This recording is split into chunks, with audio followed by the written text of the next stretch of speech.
환영합니다. 좋아요, 구독, 알림 설정까지.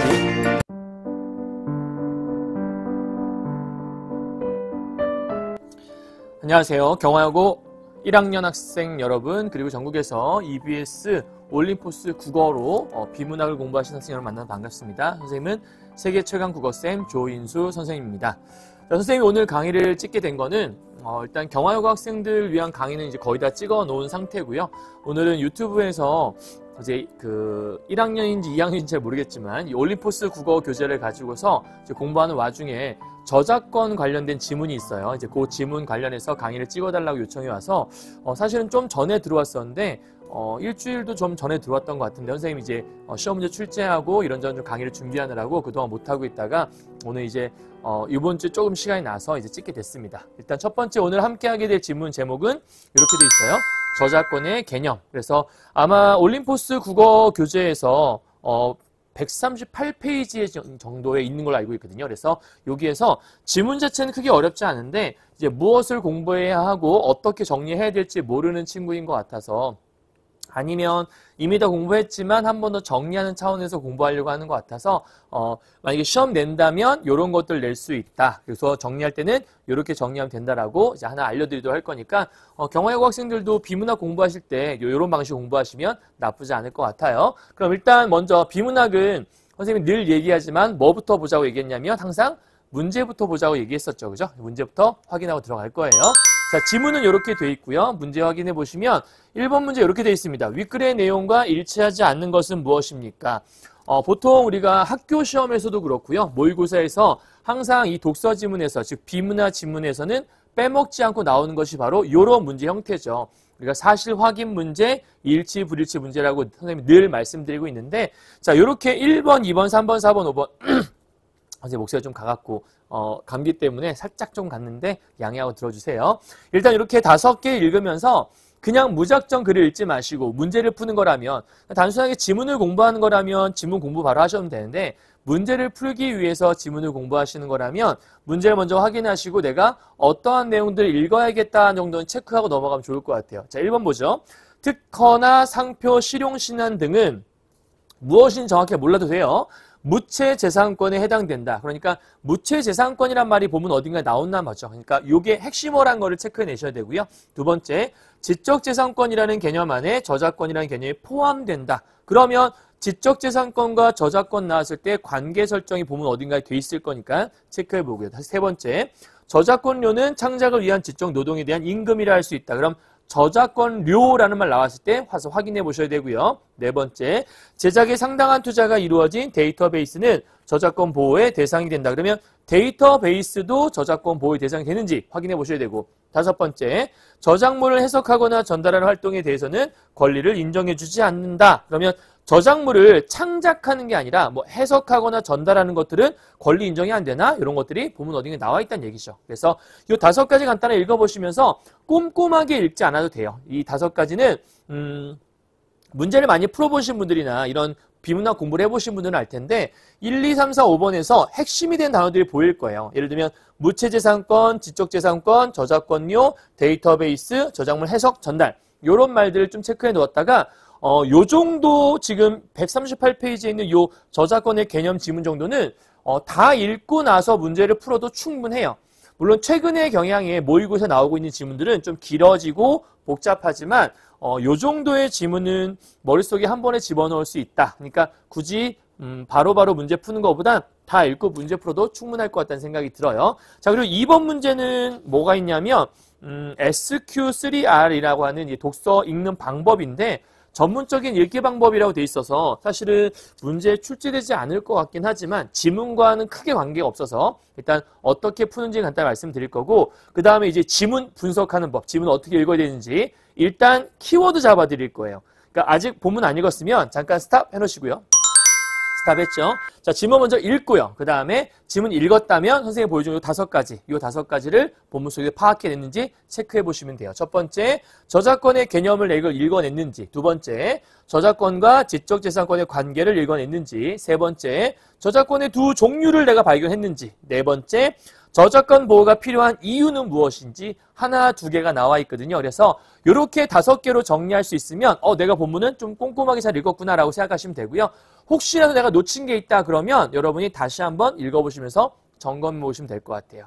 자, 대충 이해하셨죠? 자, 그러면 이제 읽었다는 전제하에 본문 정리 들어가 보도록 하겠습니다. 자, 1문단부터 갈 건데요. 단락번호 붙이시고요. 문단번호 붙이시고요. 문단번호를 붙이는 이유는 문단 간의 관계를 파악하기 위한 거예요. 자, 저작권이란이라고 되어 있죠. 그러면 카피라이트라고 하는 저작권인데 이거란이라고 써 있으니까 저작권에 뭐가 써 있는 거냐면 정의가 써 있겠구나. 그러면 아마 독서지문 문제 출제할 때 1번 문제에서 바로 어떤 일치불일치 문제 내기보다는 전개 방식, 글의 전개상 특징 같은 걸 물어볼 수 있으니까 그런 거 물어볼 때 정의, 예시, 대조, 유추 이런 거 나올 수 있으니까 잠깐 좀 체크하고 넘어가시면 좋을 것 같아요. 그럼 저작권이 무엇이지? 자, 의미단이 끊어있죠. 저작권이란 소설이나 시, 음악, 미술 등과 같은 예시니까 줄칠 필요 없어요. 이것과 같은 저작물을 그럼 얘네들을 우리가 저작물이라고 하는구나. 그러면 저작물이란 말 대신에 얘네들을 집어넣어서 문제에서 물어볼 수도 있겠죠. 그죠? 자, 저작물을 창작한 사람이, 그럼 우리가 다른 말로 이런 사람들을 창작자라고 하겠죠. 이 창작자가 자신의 창작물을 복제 혹은 공연, 전시, 방송 또는 전송하는 등. 자, 이것도 마찬가지 예시니까 줄칠 필요 없고요. 이게 뭐 하는 거지? 법이 정하고 있는 일정한 방식. 그러니까 복제나 공연이나 전시나 방송이나 전송 이런 것들이 법이 정하고 있는 방식이구나. 그 방식으로 스스로 이용하거나 다른 사람들이 그러한 방식으로 이용하는 것을 결국은 이용하는 거네요. 스스로 내가 이용하든 아니면 다른 사람이 이용하든 그 이용하는 것을 뭐 할 수 있는? 허락할 수 있는 권리. 그래서 저작권이라고 하는 거죠. 그러면 정리 간단하게 해보죠. 여기서 말하고자 하는 저작권이 무엇인지 항상 글을 읽었으면 길잖아요. 그러니까 짧게 한번 압축 또는 우리가 줄여보는 거예요. 요약한다고 얘기하는데 그럼 저작권의 핵심 포인트는 누가 하는 거죠? 일단 첫 번째가 창작자가 하는 거죠. 일단 창작자가 뭔가 창작물을 만들어요. 그죠? 이 창작자가 자신의 창작물이 있을 거 아니에요? 이 창작물에 대해서 법이 정하고 있는 일정한 방식으로 뭐 하는 거죠? 이거를 스스로 이용하는 거죠. 혹은 남들이 이용할 수 있도록 만들어주는 건데 이렇게 이용할 수 있도록 뭐 해주는 거냐면 허락해주는 권리. 그죠? 키워드만 적어봤어요. 다시. 자, 저작권이란 창작자가 창작물을 만들었어요. 이것들을 내가 이용하든 남이 이용하든 그걸 이용할 수 있도록 허락하는 권리를 뭐라고 한다? 저작권이라고 한다. 간단하게 정리됐죠? 자, 키워드 정리했어요. 다음이요. 저작권은 우선 지적 재산권과 구별된다. 그렇다면 이 저작권이라는 게 뭐랑 다르다는 얘기냐면 얘하고 이렇게 해서 얘는 뭐가 같지 않냐면 지적 재산권과 같지 않대요. 구분하라고 그랬으니까 이게 구분해 놓죠. 저작권과 지적 재산권은 같지 않다. 어떻게 다른데? 지적 재산권이 저작권보다 좀 더 넓은 개념이다. 그러면 지적 재산권 안에 이렇게 해서 뭐가 되냐면 이 저작권이 포함되는 개념인가 봐요. 좀 더 넓은 범위라고 얘기했었으니까요. 그죠? 자, 그리고 나서요. 지적 재산권이란 그럼 여기서 저작권의 정의도 나와 있지만 지적 재산권의 정의도 나와 있네요. 그러면 기본적으로 이 글은 뭐가 좀 많이 들어있다는 걸 알 수 있냐면 정의가 좀 계속해서 들어있다는 걸 확인할 수 있을 거예요. 그죠? 자, 그래서 지적 재산권이란 지적인 창작 활동의 결과물을 다시 말하지만 요거는 우리가 무슨 물이요? 창작 활동의 결과물이니까 창작물이요. 그죠? 이 창작물을 다른 사람이 법이 정하고 있는 일정한 방식으로 이용하는 것을 허락하는 뭐요? 권리. 그럼 계속 똑같은 말 하는 거잖아요. 어쨌든 지적재산권이라는 것도 뭔가를 이용하는 권리를 얘기한다고 돼 있으니까 여기 안 말라 있어서 이렇게 중간중간 좀 지워줘야 될 것 같아요. 다시. 자, 창작물을 이번엔 다른 사람이 이용할 수 있도록. 그럼 지적재산권이라는 건 뭐냐면 다른 사람이 이걸 이용할 수 있도록 허락하는 권리를 얘기하는 건데 기본적으로 보면 얘도 권리고 얘도 권리잖아요. 그죠? 근데 얘가 좀 더 넓은 권리인가 봐요. 그리고 이 지적재산권을 이를 무체재산권. 우리 아까 1번 문제 풀 때 무체재산권 읽은 적 있죠? 여기 있는 지적재산권을 우리가 다른 말로 뭐라고 하냐면 무체재산권이라고 한다. 이렇게 함께 정리하면 되겠네요. 어쨌든 둘 다 창작물을 만들어서 이걸 이용할 수 있도록 허락하는 권리를 얘기하나 봐요. 여기에는 저작권뿐만 아니라, 즉 얘도 포함되지만 특허나 상표, 실용신안 등의 산업재산권. 그러니까 지금 여기에 저작권도 포함되는 거고 하나 더 포함되는 게 있다면 이렇게 하나 더 들어갈게요. 여기에 산업재산권이라는 게 들어가는데 이 산업재산권에 뭐가 있나 했더니 방금 저기 세게 써 있지만 특허라든지 아니면 상표라든지 마지막으로 실용신안 무엇인지 모르겠으나 굳이 찾아보지 않아도 상관은 없죠. 왜냐하면 필요한 거라면 밑에 뜻을 줬을 거니까요. 그죠? 근데 공부하는 거라면 한 번 좀 찾아봐도 나쁘진 않을 것 같아요. 이건 여러분의 몫을 남겨놓을게요. 자, 그러면 저작권과 산업재산권은 지적재산권 안에 포함되는 개념들인 거고 이 두 가지 것들을 이제 물어볼 때 이렇게 물어볼 수 있죠. 산업재산권은 무채재산권에 포함될 수 있다 라고 쓰던가 아니면 산업재산권은 지적재산권에 포함된다 라고 쓰던가 아니면 실용신안은 지적재산권에 들어간다 라고 쓰던가 이렇게 물어볼 수 있다는 거예요. 다만 무채재산권은 지적재산권에 포함되어 틀린 말이죠. 또는 무채재산권과 달리 지적재산권은 이것도 틀린 말이죠. 그러니까 함정팔 때는 보통 무엇무엇과 달리라는 말을 많이 쓸 텐데 자, 무채재산권과 달리 지적재산권 말 자체가 성립할 수 없는 거예요. 그죠? 왜냐하면 둘은 같은 거니까. 그런 식으로 문제를 좀 쉽게 아니면 조금 헷갈리게 출제할 수 있을 거니까 체크해 보시면 돼요. 그러니까 산업재산권 등이 포함된다고 했는데 이 말을 굳이 주는 것보다 실제적인 예시로 줄 수도 있어요. 이렇게 줄 수 있겠죠. 상표는 저작권과 달리라고 줄 수 있어요. 그럼 무슨 얘기죠? 산업재산권은 저작권과 달리라는 말이 되는 거죠. 그럼 이렇게 정리해 볼게요. 특허는 저작권과 달리 지적재산권에 포함되겠군. 그러면 맞아요, 틀려요? 당연히 틀렸죠. 왜냐하면 저작권도 포함되는 거니까 얘와 달리란 말이 틀렸죠. 그런 식으로 정리하시면 돼요. 자, 1문단 주제예요. 저작권과 지적재산권의 정의가 나와 있었고 둘의 관계성이 나와 있네요. 포함되는 관계니까. 여기까지 됐죠? 자, 바로 2문단 넘어가 보도록 하죠.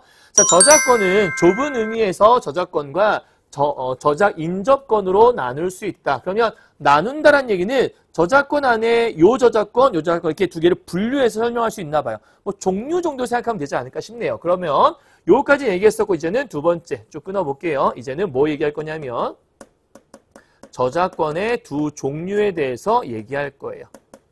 저작권의 종류 두 가지 이렇게 두 개 정리하죠. 첫 번째 좁은 의미의 저작권이니까 우리 간단하게 쓸까요? 좁은 의미의 저작권, 좁의저라고 그냥 줄여 쓸게요. 다 안 써도 되니까. 자, 좁은 의미의 저작권은 시인, 소설가, 작사, 작곡가와 같은 마찬가지예요. 예시는 줄칠 필요가 없어요. 이거와 같은 창작자들에게 부여되는 권리. 그러면 좁은 의미의 저작권이라고 하는 것은 누구한테 주는 거냐면 창작자에게 주는 거예요. 그죠?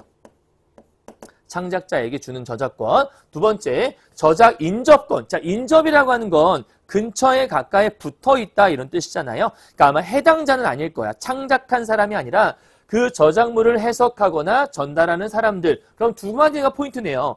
뭔가 해석을 하거나 아니면 전달하는 것들. 그죠? 그러니까 예를 들면 영어로 돼 있다. 근데 아마 한국어로 번역을 했다든가 이런 게 우리가 해석한다는 뜻이 될 수 있을 것이고. 그죠? 그러면 여기서 좁은 의미의 저작권 하나 있었고 두 번째는 저작 인접권이라는 게 있다. 요 말들은 나중에 저작권 나오게 되면 꼭 나오는 용어들이니까 공부해 두시면 좋아요. 자, 여기는 뭐냐면 포인트가 해석을 하거나 전달자. 그러니까 해석자나 전달자에게 주는 게 바로 이 저작권이다. 근데 잘 이해 못할 것 같으니까 밑에 써 있죠. 저작권법상 저작 인접권자로 보호되는 사람들에는 누구누구 있냐면 실현자. 여러분 실현자가 실현당했어요. 이런 실현이 아니고요.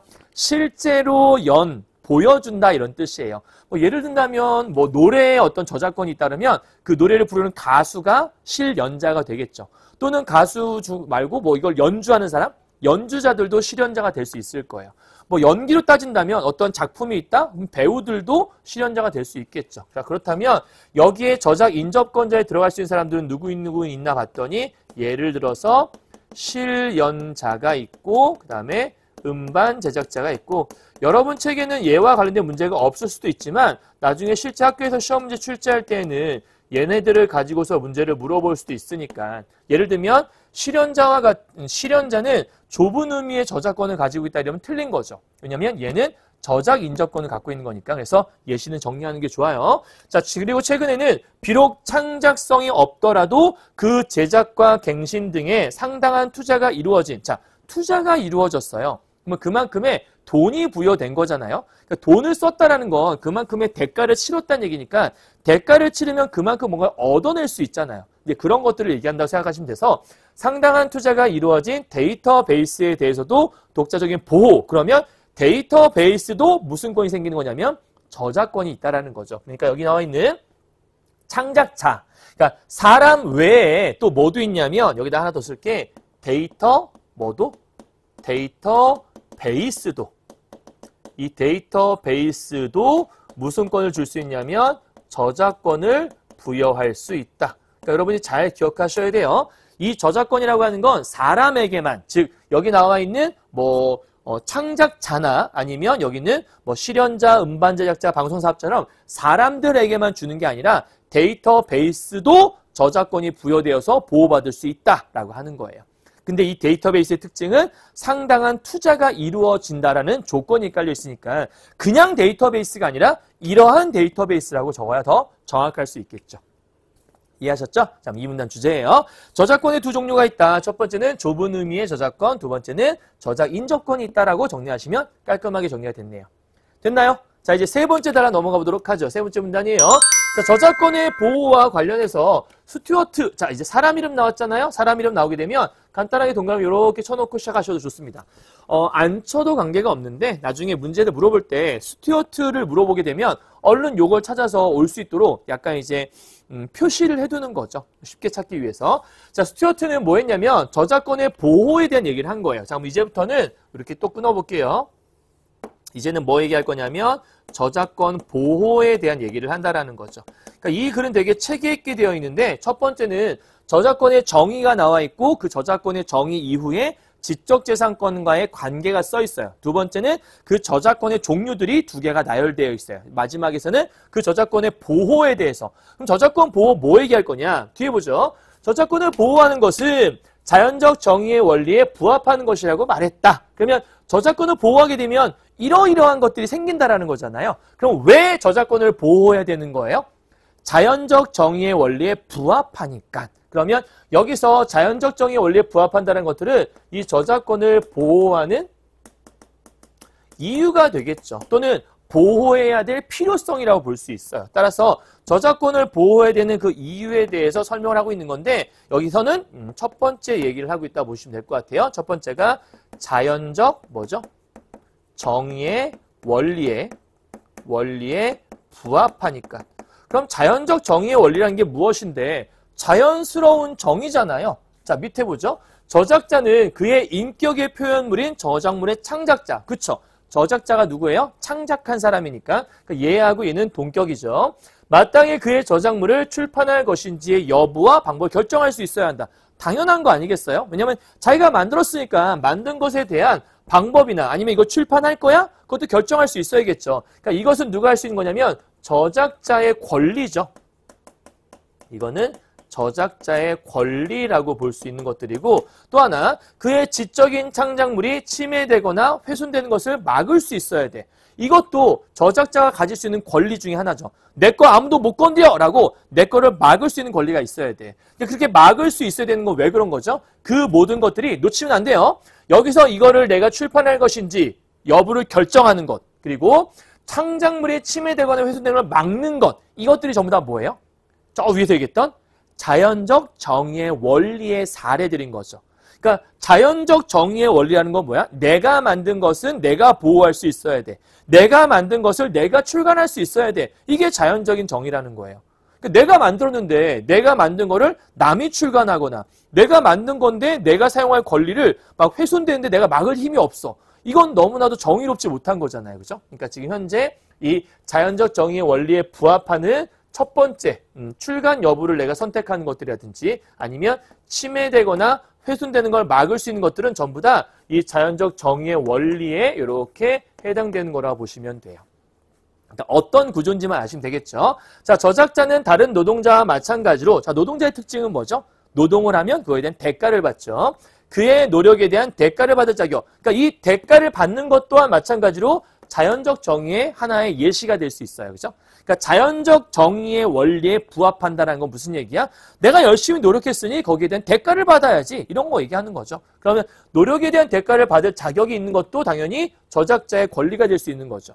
이해했나요? 그것은 자연스러운 정의의 원리라고 볼 수 있는 거고요. 자, 저작권료. 우리 아까 1번 문제에 나왔던 것 같은데 저작권료는 창작을 위한 지적 노동에 대한 임금이다. 내가 열심히 노력을 했으니 그 노동에 대한 대가인 임금을 받는 거다라고 할 수 있다. 실제로 저작물을 창작하거나 이를 대중에게 이용 가능하게 하기 위해서는 상당한 뭐가 있냐면 투자가 소요되는데, 그쵸? 우리가 뭔가 저작물을 만들 때는 그만큼의 노력과 수고가 들어갈 수밖에 없잖아요. 그래서 거기 위해서 상당한 투자가 소요된다. 그럼 투자가 들어갔다는 거는 돈을 썼고 노력을 투자했다는 거니까 이러한 투자는 회수나 상당한 이윤의 기대가 없이는 이루어지기 어렵다. 무슨 얘기인지 이해하시겠어요? 뭐 단순한 얘기죠. 열심히 노력을 했어. 만들었어. 왜 만드는 거죠? 그만큼의 대가가 돌아올 거라고 믿는 거죠. 따라서 소요되는데 이러한 투자는 이런 게 없이는 이루어지기 어렵다. 그러면 여기서 회수나 상당한 이윤의 기대라고 하는 것들은 뭐 하는 이유죠? 요 위에 있는 상당한 투자가 소요되는 이유죠. 그러니까 여기다 이렇게 쓸 수 있어요. 이것은 투자의 이유. 그럼 요게 이유니까 요게 상당한 투자가 됐다는 것들이 일종의 결과 이렇게 볼 수 있지 않을까요? 그러니까 요게 원인이 되어서 이거에 대한 결과, 인과관계로 되어 있다고 볼 수 있어요. 그러니까 왜 그렇게 투자한 거야? 기대를 했으니까. 그래서 열심히 뭔가 상당한 회수가 이루어질 것 같아 라고 기대했어. 그러한 이유 때문에 뭐 했어? 투자했어. 이렇게 얘기하는 거죠. 이해했나요? 자, 그래서 이러한 경제적 목적과 관계없이 창작을 하고 또 이를 공유한 사람들도 있지만, 자, 이게 중요해요. 이게 예외죠. 무엇의 예외죠? 이윤을 기대하고 창작한 것의 예외죠. 그죠? 그러니까 이거의 예외 사례를 얘기하는 거예요. 그러니까 이윤을 기대하고 대부분 사람들은 열심히 이윤을 기대하고 창작을 한다. 그런데 나중에 문제에서 출제할 때 이런 예외가 있으면 꼭 집어넣어요. 그러니까 이 창작이라고 하는 건 이윤을 기대하지 않고는 창작하지 않겠군. 맞아, 틀려? 틀렸죠. 당연히. 왜죠? 이윤을 기대하지 않고 창작하는 이런 예외 사례가 있으니까. 그러니까 거의 뭐 봉사죠. 헌신. 이런 사람도 있을 수 있죠.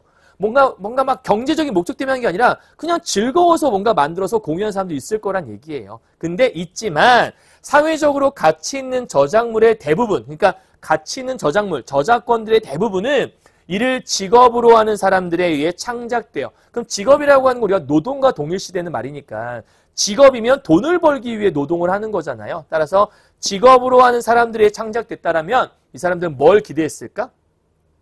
당연히 이 사람들은 상당한 이윤을 기대했겠죠. 그렇죠? 그러니까 상당한 이윤을 기대한 사람들의 창작물이다라는 말로 바꿀 수 있을 거예요.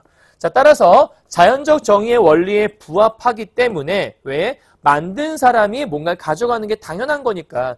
요 말의 핵심 무슨 얘기냐면 창작자가 그만큼의 권리를 가져야 해. 요게 바로 자연적 정의의 원리라고 하는 거죠. 그죠?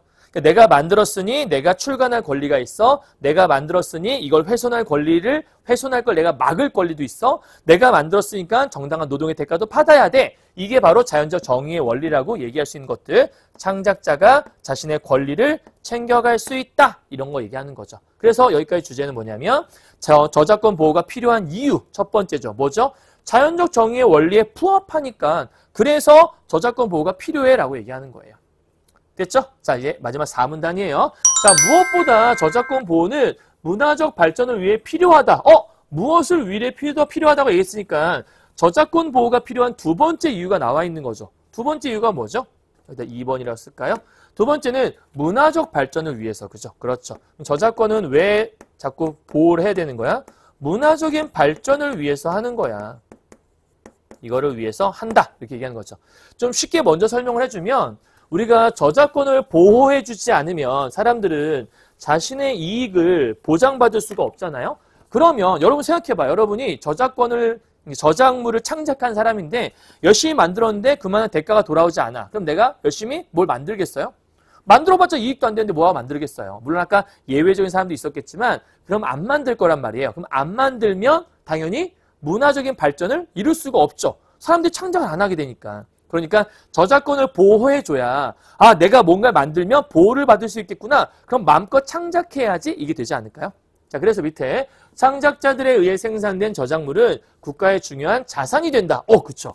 그러니까 여러분 요즘에 K-팝 이런 거 유행이잖아요. K-팝들이 개인의 어떤 창작물이 아니라 만들어서 세계로 여기저기로 막 뻗어나가면 결국 우리나라의 자산이 되는 거죠. 그죠? 월드 막 이렇게 되는 거니까. 자, 우리가 자랑하는 대부분의 문화유산들은 바로 이러한 저작물들이 많다. 그러니까 뭐 K-팝뿐만 아니라 뭔가 열심히 만들어서 요번에 뭐 예를 들면 한강 작가의 소설도 마찬가지가 될 수 있을 것 같아요. 그죠? 그러니까 여러 가지 저작물들을 만들게 되면 세계적으로 인정을 받았어? 그러면 우리 문화의 자산이 될 수 있다는 뜻인 거죠. 자, 그러므로 창작의 결과물에 대해 보상해서 자, 보상 왜 하는 거죠? 보상을 해주지 않으면 허무할 수 있으니까. 그래서 이걸 보상해주면 뭐 할 수 있어? 이렇게 해서 창작 의지를 북돋아 줄 수 있어. 아, 내가 노력한 만큼 뭔가 대가가 생길 수 있고 뭔가 나한테 뭔가가 돌아오는구나. 그럼 뭐 창작 의지가 불태워지겠죠. 자, 그러면 결국 그걸 통해서 국가 문화의 발전에 대한 기여 이렇게 할 수 있게 된다라는 거죠. 그러니까 창작의 결과물에 대한 보상을 해서 창작의 의지를 북돋게 되면 국가 문화의 발전에 대한 기여를 인정하는 것으로 생각을 할 수 있으니까 공익에 부합한 것이라 할 수 있다. 결국은 열심히 창작물 결과물에 대해서 보상해주면 그것은 그 사람에 대해서 네가 국가 문화 발전에 대해서 되게 많이 기여해줬구나라고 인정해주게 된 셈이라는 뜻이에요. 그러니까 어떤 사람이 창작 열심히 했다? 거기에 대해서 내가 야 너는 내가 보호해줄게 라고 얘기하면 왜 보호해주는데요? 너의 창작물은 국가 발전을 위해서 기여하는 게 되는 거니까. 너는 지금 현재 네가 너 혼자만을 위해 만드는 게 아니라 너 혼자만의 만족이 아니라 국가를 위해서 헌신한 거야. 진짜요? 이렇게 기여를 인정해 준다는 얘기예요. 그럼 좀 더 힘내서 뭔가 할 수 있겠죠. 자, 이는 사회적 결속을 위해서 그러면 이 문화적 발전을 위한 것도 있지만 플러스 결국은 사회적인 결속이라는 것도 함께 가져올 수 있나 봐요. 자, 사회적 결속은 왜 나오는 거죠? 넘어가죠. 결속을 위해서 중요한 의미를 가지게 되는데 다수 공중에 대한 저작물의 보급은이라고 되어 있죠. 여러분 여기서 공중이라고 하는 거 사전적으로 찾아보잖아요. 그러면 이렇게 되어 있어요. 공중이란 말은 사회 대부분의 사람들이라고 되어 있거든요. 적어줄까요? 공중은 사회 대부분의 사람들. 그러니까 공중에 대한 저작물이니까 사회 대부분의 사람들에 대한 저작물의 보급은 그러니까 그냥 여러분 생각했을 때 그냥 흔한 이제 시민들 생각하면 될 것 같아요. 그죠? 그러니까 흔한 사람들 모두에게 저작물의 보급을 한다는 것은 계급이나 인종 또는 세대 간의 연결고리를 생성하고 그러니까 이 저작물을 보급한다는 것들은 사람과 사람을 모한다는 얘기에 또 연결해 줄 수 있다는 얘기예요. 이로써 사회적 결속에 기여할 수 있다. 그러니까 이런 얘기죠. 어떤 걸 만들었어요. 근데 나만 향유할 수 있고 저 사람은 그걸 향유할 수 없어. 그러면 단절되겠죠. 나만 막 누려. 그러면 단절되는데 나도 이거를 누리게 되고 저 사람도 누릴 수 있어. 모두에게 보급되어서 함께 누려. 그러면 나눌 수 있는 이야기가 많아지게 되겠죠. 그러면 사회가 어떻게 돼? 하나로 똘똘 뭉칠 수 있을 거예요. 하나의 사회적인 결속이 생길 수 있게 되는 거죠. 그래서 기여함으로써 결과적으로 창작자들은 사회사업을 하는 셈이다. 그러니까 이 창작자들은 단순하게 자기만을 위해 창작하는 게 아니라 사회를 위해서 헌신하게 되고 국가를 위해서 헌신하게 되는 그래서 문화적인 발전을 위해서도 노력하는 사람들이 될 수 있는 거고 사회적인 결속에도 결국은 도움이 되는 사람들이 바로 이 창작자들이다. 되게 큰 일들을 하고 있네요. 자, 정리하죠. 저작권 보호가 필요한 이유 두 번째, 문화적 발전 그리고 사회적인 결속에 이용되고 있다. 됐나요? 자, 그럼 이제 공부 다 했으니까 문제를 바로 푸는 것보다 실제 문제 풀이할 때는 문제 바로 푸셔야 돼요. 근데 지금 공부하는 시간이니까 정리를 간단하게 해주고 넘어갈게요. 시험 공부할 때는 이렇게 정리를 하셔야 돼요. 그럼 저작권이란 무엇인가? 본문에 있는 말들 한마디로 저작권이란 해당하는 거니까 이렇게 정리 한번 해보도록 하죠. 자, 저작물 창작자가 우리가 창작자 있죠. 저작자라고 했어요. 그러니까 저작물 창작자는 저작자라고 우리 본문에 소개되어 있었죠. 써줄까요? 저작물 창작자인 저작자라는 말로 이렇게 써있기도 했어요. 그죠? 자, 이 저작자는 창작물을 이용 허락하는 권리. 그러니까 저작자가 자신의 창작물을 이용하거나 또는 남들이 허락할 수 있도록, 남들이 이용할 수 있도록 허락하는 권리. 그게 저작권이었다. 근데 얘는 지적재산권에 포함되는 개념이었고 이거를 두 개 나눠보면 좁은 의미의 저작권과 저작 인접권으로 나눌 수 있는데 이 좁은 의미의 저작권은 누구에게? 창작자에게. 그리고 저작 인접권은 실현자, 음반 제작자, 방송 사업자 등 얘네들한테도 권리가 있다는 걸 알려주는 거였고 그리고 이 저작권이라고 하는 건 사람에게만 주는 것이 아니라 상당한 투자가 이루어진 데이터베이스에도 부여할 수 있다는 거. 마지막으로 왜 저작권을 우리가 보호해야 되는 거죠? 자연적 정의의 원리에 따라 만든 사람에게 권리가 있으니까 두 번째, 문화적인 발전에 기여할 수도 있고 하나 더 쓰자면 여기에 안 써있는 게 사회적인 뭘 가져올 수 있다? 결속이란 걸 가져올 수 있다. 여기까지 정리하시면 깔끔하게 본문 다 정리했다고 볼 수 있어요. 됐나요? 그러니까 여러분 별거 아닌 글 같지만 만약에 공부를 한다면 이렇게 정리해서 공부하면 머릿속에서 까먹지 않을 수 있고 어떻게 문제가 나와도 아마 다 맞출 수 있을 거예요. 됐나요? 자 그러면 정리 다 했으니까 이제 우리 문제 풀면서 마무리해야겠죠? 문제로 가봅시다. 자 문제풀이에요. 1번 문제. 자 윗글의 내용과 일치하지 않는 것은 자 공부 깔끔하게 다 했으니까 정리 금방 할 수 있겠네요. 1번. 특허나 상표, 실용신안 등은 무체재산권. 자 우리 아까 요거 어디였죠? 얘네들 있죠? 얘네들은 산업재산권인데요. 산업재산권은 지적재산권에 포함되는 거인데 지적재산권이 무체재산권이니까 오케이 해당되는 거죠. 그러니까 이 말은 지적재산권에 해당된다는 말인데 살짝 꼬아 놓았다고 보면 되는 거죠. 많이 꼬은 것도 아니에요. 그죠? 자 2번이요. 맞는 말. 지적재산권이라는 개념 안에 저작권이 포함된다. 자 여기 안에 저작권 포함됐죠? 자 우리 필기한 거에 다 있었어요. 정리만 잘하시면 됩니다. 세 번째. 저작권료는 창작을 위한 지적노동에 대한 임금이다. 정리는 안 했지만 아까 얘기했죠. 저작권료는 열심히 노동한 것에 대한 대가다. 맞는 말. 4번이요. 제작에 상당한 투자가 이루어진 데이터베이스도 저작권 보호 대상이 된다. 아까 얘기했네요. 사람뿐만 아니라 데이터베이스도 저작권을 부여할 수 있다. 5번째. 저작물을 해석하거나 전달하는 활동. 이게 뭐였지 아까? 해석 전달? 요거죠. 그죠? 저작 인접권 얘기죠. 자, 저작 인접권은 권리를 인정해주지 않는다. 뭔 소리예요? 얘네들도 여기에 포함되는 개념이었으니까 당연히 인정해주는 거죠. 그러니까 정답은 몇 번이에요? 쉽게 5번이라고 알 수 있습니다. 됐죠? 자, 이런 식의 문제 낼 수 있을 거고요. 만약에 또 하나 출제할 게 있다면 아마 선생님들이 학교에서 출제하신다면 보기 같은 것들을 제시해서 실제 여기에 저작권으로 인정받을 수 있는지 아니면 그 보기 안에서 뭐 예를 들면 음반 제작자나 누구도 뭐 권리 막 얘기 나오면서 요 사람들은 뭐 예를 들어서 저작 인접권을 가질 수 있겠군. 요거는 뭐 좁은 의미의 저작자로 볼 수 있겠군. 이런 말들을 섞어서 문제 출제할 수 있을 거니까 사례에서 이런 내용들을 읽어낼 수 있으면 되는 거예요. 분명히 얘기했으니까 사례 나오게 되면 읽어내시면 돼요. 자, 2번 문제. 전문적인 읽기 방법인 SQ3R인데 SQ3R이 뭐냐면 S가 survey, 그다음에 Q, question, 3R이니까 R이 3개 있다는 뜻이거든요. 하나가 read, 그다음에 recite, 그다음에 review. 이렇게 해서 이 3가지. 그래서 여러분 책에는 아마 요 말들이 없을 건데 왜 SQ3R이냐면 SQ, 그다음에 R이 3개다라고 해서 여러분 알기 쉽게 정리해 놓은 거예요. 자, 그럼 훑어보기란 무엇이냐? 밑에 써있잖아요. 반말이죠. 자, 글의 내용을 훑어보았다. 훑어보는 거니까요. 질문하기는 질문했다. 너무 당연한 얘기죠. 읽기는 꼼꼼하게 읽었다. 당연한 얘기고요. 자, 되새기기는 뭘까요, 여러분? 되새기는 당연히 그러니까 되새김질한다고 뜻 생각하면 되는 거죠. 그러니까 되새긴다라는 건데 저작권을 보호해야 한다는 주장을 강조할 수 있는 제목으로 무엇이 적합할지 생각한다? 뭔가 새로운 걸 생각하라는 게 아니에요. 그죠? 그러니까 여기서 되새기기라는 건 정확히 얘기하면 자료를 정리하면서 되새긴다. 이렇게 생각하면 돼요. 그러니까 요 안에 자료를 정리하면서 되새기기. 이렇게 생각하시면 되고요. 좀 더 정리하면 예를 들면 이런 말 써 있으면 될 것 같아요. 중요 정보를 정리하기. 요 정도 생각하시면 아마 어렵지 않을 거예요. 그래서 제목으로 무엇이 적합할지 생각하는 것들은 정리하거나 되새기는 게 아니라 새로운 작업을 하는 거니까 되새기기에 포함되진 않아요. 자, 다시 보기는 다시 확인이 써 있으니까 맞는 말이겠고 저 정답은 4번밖에 안 되나 확인할 수 있을 겁니다. 됐죠? 자, 이제 마지막 3번 문제인데요.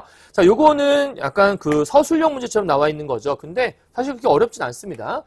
일단 이 A와 B를 읽고 읽기의 목적이 무엇인지. 자, A는요. 저작권의 개념에 대해 알고 싶어. 그러니까 당연히 목적이 정보를 파악하는 게 목적이에요. 그죠? 그러니까 저작권이란 무엇인가에 대한 개념 파악이니까 저작권의 정보를 파악하고 싶어서 했겠죠. 근데 두 번째는 저작권을 보호해야 한다는 글을 쓰기 위해. 자, 여기는 정보 파악이 목적이 아니에요. 그죠? 이거는 저작권은 내가 보호해야겠다는 자신의 주장을 내세우기 위한 거니까 여기에 목적은 필자가 주장하고 그거에 대해서 근거를 파악하기 위해서. 그래서 요걸 쓰기 위해 글을 읽게 되었는데 저작권 보호가 필요한 이유와 근거에 대해서 파악할 수 있었다라고 했으니까 자, 요걸 파악하기 위해 읽었구나라고 쓰시면 되는 거죠. 자, 그러면 이걸 통해서 읽기의 특성이 무엇이냐인데 결국은 목적이 다르니까 결국은 다른 행동을 하게 됐잖아요. 그러니까 정리하면 이런 거죠. 목적에 따라서 내가 주목하게 되는 내용이 뭐 할 수 있다? 다를 수 있다. 내가 정보 파악이 목적이니까 개념에 대해 알고 싶었던 거고 내가 필자의 주장이나 근거를 파악하고 싶으니까 저작권 보호해야 한다는 글을 쓰기 위해서 이런 것들을 읽어냈던 거니까 그래서 이렇게 정리하시면 어렵지 않을 겁니다. 됐죠? 자, 여기까지 정리 끝. 다 했습니다. 오늘 간단하게 지금 올림포스 국어에 있는 것들을 정리했는데요. 사실은 요 지문이 시험범에 들어가는 학생들은 지금 요 정도, 그다음에 여기 선생님 이렇게 정리해놓은 파일 보이시죠? 정리 파일 잘 보시고요. 요것들 정리하시면서 항상 공부는 오른쪽에 필기로 깔끔하게 정리를 해가시면 오시는 게 좋아요. 그냥 글만 읽는 건 본인에게 크게 도움이 되지 않거든요. 그래서 그냥 읽고 나서 공부 다 했다고 생각하면 국어는 공부 안 한 겁니다. 그거보다는 항상 글을 읽고 오른쪽에 내가 생각하는 정리로 정리해 보시고 선생님이 해드리는 거는 이게 정답이 아니라 하나의 샘플을 보여주는 거니까 이런 식으로 정리한 연습을 해보시면 그리고 이제 앞으로 여러분의 어떤 스타일을 정리하시면 훨씬 더 좋은 어떤 공부가 되지 않을까 싶어요. 알겠죠? 저작권은 어떻게 될까? 내 거니까 이게 보호. 이렇게 해야겠다. 보호. 네, 이렇게 썸네일 따야겠네요. 자, 고생하셨고 다음 시간에 또 다른 강의로 뵙도록 하겠습니다. 수고하셨습니다, 여러분. 안녕!